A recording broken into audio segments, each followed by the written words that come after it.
My mom and my dad were Vietnamese refugees, so they escaped. I grew up eating a lot of the foods that they were used to. So a lot of home-cooked, humble Vietnamese comfort food. I missed that. It actually came from self-doubt. I always felt like I was trying to prove to not only myself, but to the world that I was capable of doing things and understanding that I'm not capable of everything a sighted person can do. But as long as I figure out adaptations or figure out a way to get support in other ways, I can achieve ultimately the same result. If you have the will, perseverance, and the determination, and if you seek out the support, it's out there, and that you are not alone and you can still do great things. A green tinted screen and braille lettering pops up that turns into the white Lighthouse of Houston logo. The Sightless Voices Unleashing Potential cover art pops up on screen. There's a flash, then clips of Jennifer's eye, her walking down the hall, and reading braille appear.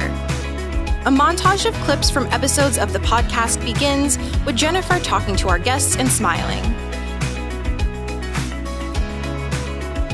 It zooms in on the Sightless Voices Unleashing Potential cover art. Hey guys, and welcome to another episode of Sightless Voices Unleashing Potential. I am your hostie with the mostie, Jennifer Parrish. And today we are joined by an extraordinary guest, y'all. We have a celebrated chef, restaurateur, and the first blind contestant to win MasterChef. That's for season 3. None other than Miss Christine Ha. Thank you for joining us today, Christine. We are so happy that you are here. Thanks for having me here today. Awesome. Christine's story is one of resilience, creativity, and advocacy. From discovering her love of cooking to navigating life and the kitchen without sight, she has become a powerful voice in the blind and low vision community. Before we get started, we're going to describe our set for our blind and low vision viewers or listeners. We are seated in blue chairs with wooden tables beside us. The backdrop is a white brick wall with blue lights, and then we have a neon lighthouse sign above us. So we got a nice little set here. Again, Christine, thank you so much for joining us. Yeah, it's my pleasure. Yes, ma'am. All right, we're going to get into the meat and potatoes of this. So just to start out, just tell us a little bit about your general background and vision loss journey. Sure. I am Vietnamese American. I was born in Southern California, but grew up in Texas, so I do consider myself pretty much a native Houstonian/Texan. I did not start cooking until I was in college. First, really because after I'd moved out of the dorms after my freshman year, my sophomore year, I was living off campus in an apartment and realized that no longer did I have the dorm cafeteria to rely on. Exactly. So I had to feed myself. And the hot plate. Yeah, just all the, easy dorm food, the midnight snacks, where I actually gained 19 pounds my freshman year. Yes, ma'am. And then in my second year, I figured, okay, now I have a kitchen. I can't afford to always eat out.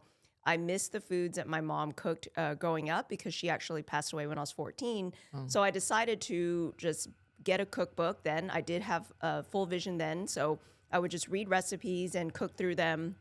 Cooked a lot of bad food, but finally got to one dish where I cooked it deliciously, and my roommates and my friends ate it with no leftovers. So that was kind of what initially sparked my desire to learn to cook. And simultaneously, it was the same time in my life that I started experiencing vision loss. And the first thing that I noticed was my optic nerve. Well, I didn't know that it was my optic nerve, but the vision in one of my eyes went blurry. Long story short, they told me I had optic neuritis. So basically my optic nerve was inflamed. And then that kind of just gradually started going downhill. And I would say my vision loss happened over a period of about 8-9 years until it finally stabilized. So now my vision is at what they say, counting fingers. Yeah, in both eyes. But, I say it's like, it's like being able to just kind of see what a fully sighted person can see when they come out of a hot shower and look into the mirror. Mm-hmm.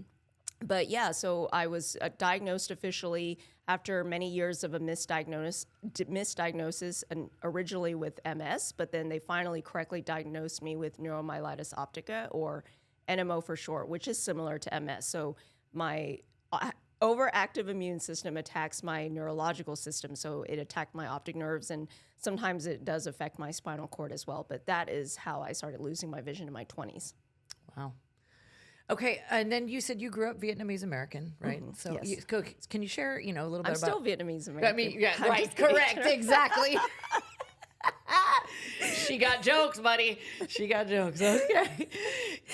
Can you share, thank you for that. Can you share a little bit about how your cultural influences and your upbringing shaped your cooking style? Yeah, I mean, like I mentioned, my mom and my dad were Vietnamese refugees, so they escaped what was called Saigon back then. Now it's Ho Chi Minh City. They escaped Vietnam on a U.S. naval ship, like one day before the fall of Saigon. So they were refugees that came to the U.S. So I grew up eating a lot of the foods that they were used to.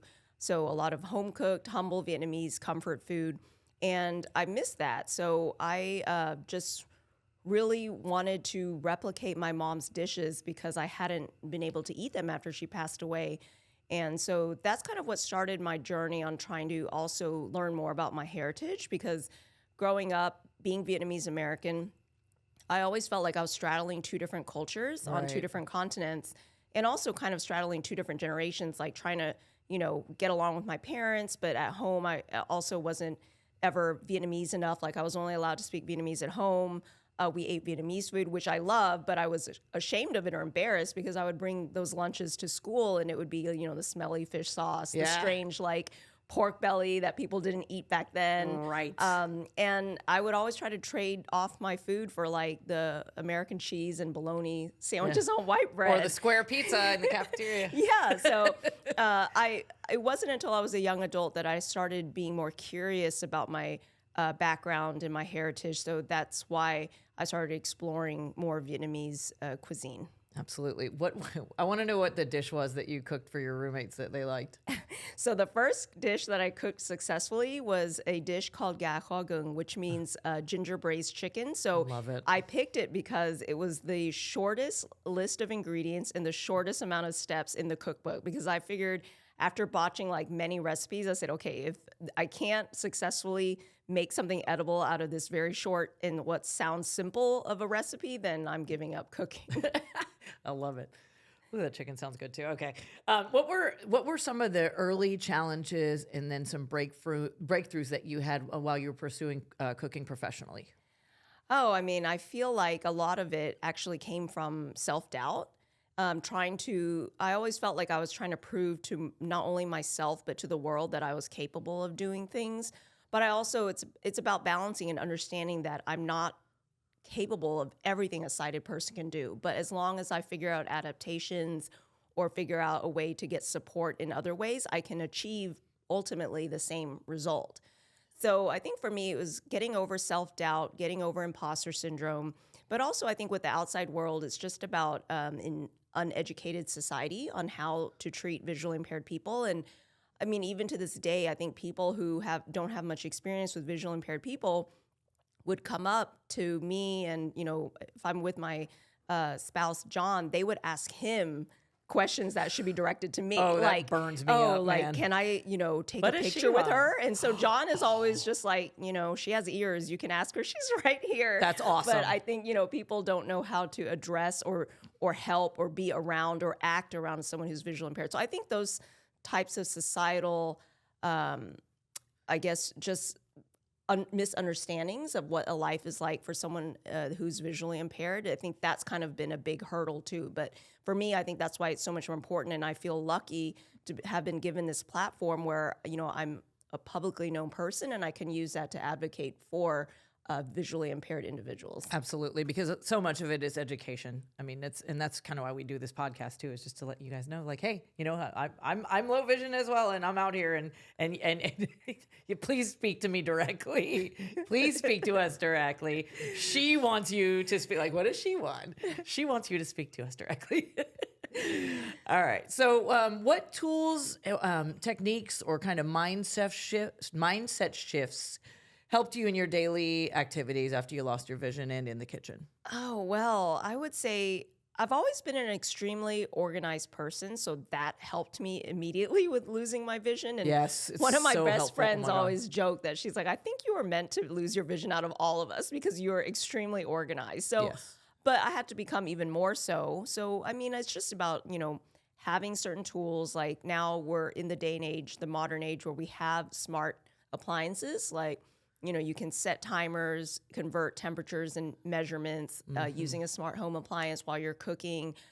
We have smartphones or tablets that can have screen readers built in, so I can use that to like scroll through what my pantry list is, so I know, what I have at home. I can meal plan, those kinds of things. But just being organized has always been helpful, but I had to become even more so. And then there's the little things that I'm sure all of your visually impaired listeners know about, like the raised bump dot stickers that my husband put on our stove and our oven and some appliances. Yes. But my one gripe about modern day technology is everything is now touchscreen.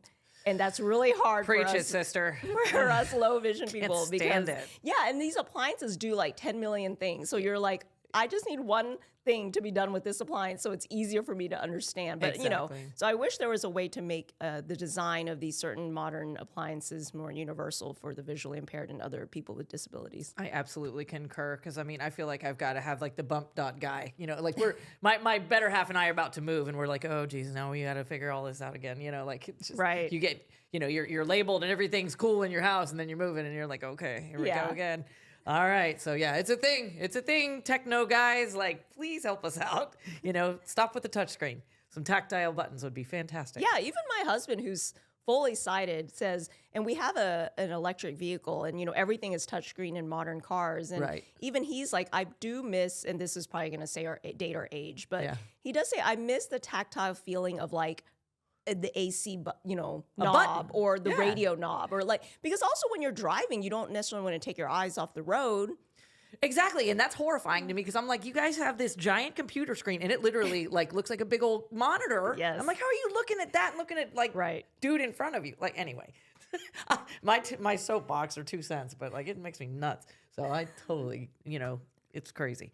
So, okay. So how did the Lighthouse of Houston support you after you lost your vision? Did you come here a little bit? I did. So That's I awesome. started a vocational rehabilitation through back then, which was the Division for Blind Services, part of the Department of Assistive Rehabilitative Services. Yes. They sent me to the Lighthouse. So I learned orientation mobility through here. I love it. I also learned a lot of technology, had technology support from here. So I learned about using JAWS back when I had a PC. I learned eventually like just other technology things, like about CCTVs and everything. And I was able to get one to study for my GRE when I was trying to apply to graduate school. So I've been in this building, I would say, many times over a course of 20 years. I love it. I love that. That's so awesome. What year did you lose your vision? Just curious. This was in the period between 2003 and 2008. Wow. Okay, so I just started working here. You were probably floating around here. That's awesome. How did your vision loss change your relationship with food, and creativity?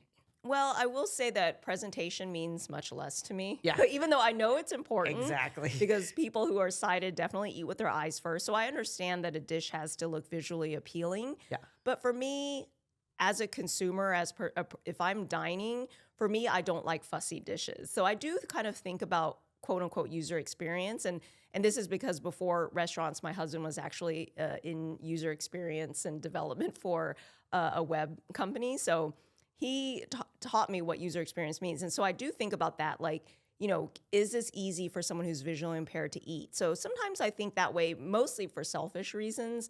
But, I don't like to eat fussy food at home, but I know that there's an audience for that. So in my restaurant, I do try to balance it out. Like, there are some things that I do need to pay attention to visually, but honestly, in the end of the day, like, my, brunoise cuts are not going to be perfect like someone who works at like a 4-star restaurant or anything, but I feel like I get the job done at the end of the day. And as long as the food tastes good and, People are coming back. Yeah. Absolutely. What do you think society, and we kind of talked about this a little bit, but we come with some more suggestions. What do you think society overlooks or misunderstands when it comes to those of us who are blind or low vision? And then how can we better educate them on our realities? Yeah, I mean, I think this podcast is, for one, a good start for educating. I think besides what I've mentioned earlier, something I've noticed is people, I don't think, understand that blindness or low vision is on a spectrum. They think it's like you can totally see 20/20, or you might need glasses or contact lenses, or you have correctable vision, or you see nothing, like all black. And, I have to educate people that no, it's really on a spectrum. And some people can see more than others. Some people don't even need to use a cane, but they're not able to read, small font, or they're not able to drive. Because my vision loss was gradual. So there was a point where my baseline where I was at for quite a while was I could no longer drive, but I didn't need to read Braille. I could still enlarge the font on my computer and read that. And I didn't need a white cane or a sighted guide or anything, but I could walk around myself. I just couldn't drive. But then, my vision decreased more. So I'm like, I have to educate people. It's on a spectrum, for one. Yep. And then two, I think it's also important to know that different visually impaired people have different needs. Like some people want more support and some people want complete independence. But I think it's totally okay. Like, let's say you see someone who's visually impaired with a cane or trying to cross a busy street. I think it's totally okay to go up and say, would you like an arm to help you cross the street? And some people, might take that and be very grateful. I would be. Yeah. And some other people be like, no, I'm fine, and they want to be independent. So I think it's also, I would say it's always okay to ask questions and gauge how much support or help someone needs. I agree. Yeah, just it's okay to ask, but just don't force it on people, because some people be very, and always we always like to say, like, don't grab somebody's cane. Yes, even my husband still forgets sometimes because he's trying to hurry and guide me, and he'll like kind of push my arm, and I'm like, no, I need to follow. Let me take your arm. Right? Like, yeah. I mean, I understand the car's coming, but we got this. So that's funny. Okay, so let's talk about MasterChef. I know you've talked about it a million times, so I'm going to try and be unique in my question asking, because I really want to know how, like, so you were blind, obviously, when you decided to, like, is it an application process? Like, what's it like? Yeah, so actually, they have a casting department, and I had a blog called theblindcook.com, which that's still my website. And I used to blog about food and what it's like to live as a visually impaired person, and I would blog about recipes and cooking as someone who's visually impaired. And really, I started this blog because I was in graduate school for creative writing at University of Houston. And, in creative writing school, every sentence you write, you like pour over it. It's like so much thinking about like things you write. So I really wanted a space where I could just freely write, almost like a journal. Mm-hmm. So I started theblindcook.com, but I was very anonymous on it because I actually, surprise, surprise, I don't like attention. So I was very anonymous on it. My real name was not on this blog. I had no pictures of myself or anything. And the casting department found my blog and was wondering if I was really someone who's a blind cook. So they just reached out and said, hey, we're coming to Austin, which is near where you live. Would you like to come audition for this show? And I had never heard of MasterChef. I'd sort of heard of who Gordon Ramsay was. Yeah. So I remember asking John, my husband, at the time, he was busy doing something, but I remember kind of going up and saying like, hey, have you heard of someone named Gordon Ramsay? Isn't he that chef? There's a show they're inviting me to go to the casting call for or to the auditions. And then he was immediately like, yes, you need to do it. And then he showed me videos of Gordon Ramsay so I could hear it. And I was like, okay. So I kind of know what Hell's Kitchen is and stuff. So, the casting department reached out to me, but I had to go through the auditions just like everyone else. So they were doing, auditions around the country. And so people would drive to the nearest city with a dish, a dish they want to showcase. Yes, it's cold, but the producers know that. So there's a team of producers that will come and taste the food. And then you get kind of whittled down into groups and they do an interview. Then if you get past that, the next day we had an on-camera interview, and then you wait a while, and then you see if you get whittled down to like the top 100. And then after that, they do like a background check, like a psychology test, and then all this stuff. And then finally, I did get invited to be in the top 100, which was how that series was running back then. And so then I flew to Los Angeles and filmed. So that was really how it happened. But I only did it because my friends and my family urged me to do it. And they said, you cook well, you should show America how someone with a vision impairment can cook, because that's really interesting. And to me, I didn't think it was interesting because, you're when just you're doing you, it. you're just you're just like, well, yeah, it's tough, but I just had to figure it out because, I was living alone when I was losing my vision, and I had to figure it out and be ramen independent. noodles suck after a while. Yeah. So I was just like, I'll do it. And then Yeah. the real kicker is I only went to try out because I thought being in grad school for creative writing, I thought I would have good writing material. So Nice. I went to try to have some content to like go home and write like a humor essay or some short story about my experience. So I just wanted to go for the experience, not expecting to like win or not even necessarily wanting that much to win. I just wanted to go and see what it was like. Yeah. So like when they're filming you, so you're cooking and you're on camera. Like, did they orient you to the kitchen? Like, I'm just thinking about like being a blind. If I go into one kitchen, like somebody else's, I'm like, I don't know. Yeah. So You know? when we cooked on the MasterChef set, Yeah. everyone had a station and they let me have my own station because the culinary director taped off my station so I could feel the edges, because I told them that's like, awesome. this is what I would need. So they said, okay, they taped off the border of my station so that I could feel where the edge was so I wouldn't push like my olive oil off the counter. Right.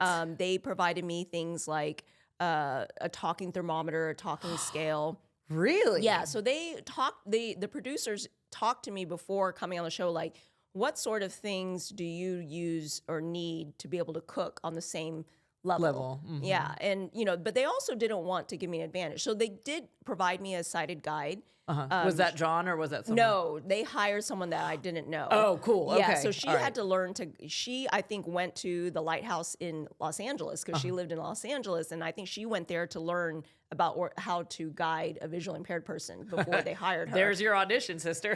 Like, Yeah, so wow. she, but they placed very strict rules on us, and Fox had lawyers on set listening into how she and I communicate. Oh, So it's wow. not like I could be like, Cindy, is my food cooked? Like I Is have that to. raw? Yeah, I couldn't ask her subjective questions like that. Yeah. I had to be very objective, like, Cindy, what color is the piece of meat in my pan? Yeah. And then she could say like, oh, it's still red, or it's pink, Pinkish or red, it's yeah. black, or it's brown, and then Yeah. I would know, like, is it raw still or is it cooked? And then she wasn't allowed to like, touch my food. She wasn't allowed to cut it, taste it. If I needed something from the pantry and she had to step away to get it for me, I would have to step away from my station as if it were me running to the pantry. So she could get stuff for you, but you had Yeah. to step away just like, okay, got just it. like I ran to the pantry because obviously she could go to the pantry and know where the stand mixer was Yes. or whatever. But I can't like put my station, if there's a fire, I can't put the fire out Right. at my station because, And there was, and some of it was time limits, right? If I recall. all the challenges were Time time limit. limit. Yeah. Oh my God. But I would say though there were also challenges where they take us out of the MasterChef kitchen into like field challenges, what they called field challenges, and we would become like they would give us teams that we're supposed to be on. Those were definitely the most stressful for me because not being able to see, I suddenly had to acclimate to a whole new environment while like cooking under a challenge. So I remember disliking those field challenges quite a bit, but Right. they would let me feel out the kitchen before the challenge. But to make it fair, they also let all of the other contestants go in and explore the kitchen at the same time. Got it. You could take Cindy though, right? And Yes, just be yeah. like, So she okay, would tell me that, okay, describe. yeah, to the left, like there's, this the other. six top stove burner or whatever. But, it's so much brain work to try to commit everything to memory, God, yeah. So it was very stressful. I mean, and did you have her? I'm sorry, I'm asking a million questions. Cindy, you're famous. So but did she adjust the knobs for you? Because I mean, obviously we use bump dots and all this kind of stuff, right? Yeah, so in the field challenges, she would guide my hand to the knob, for example, and then if I say like, please help me turn this to medium flame. Oh, or got it. like I would Okay. tell, and then she would take my hand and turn it. Got it. Okay. Because I'm like, how are you gonna? I mean, every stove is different. Right. Everything's Yeah. challenging. So yeah, that's Yeah. very cool. So yeah, lawyers on standby for sure. So wow, that's an amazing experience. We didn't start watching until we found out that you were blind and you were in the finals, and I was like, okay, we got to start watching this show. This is our people, So, but I did see you win, and it was very cool. So now I want to go watch all of it now. I get to see these field challenges. It's very cool. Okay, so well, that's awesome, and I'm so glad you got to talk a little bit about that. I was genuinely very curious about how a blind person navigates a freaking reality show. Like, it's crazy. But you did a very bang up job. Thank you. Yeah. So, all right. So let's talk about your restaurants in Houston, because I'd like you to describe them and, let everybody know, what's up and where to go. Yeah, sure. So you can find me there, not all the time, but I'm there quite a bit. I have 2 restaurants in Houston.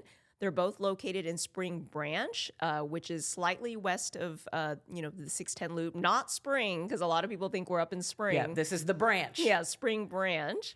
I have 2. One is called the Blind Goat, and that's a modern Vietnamese restaurant.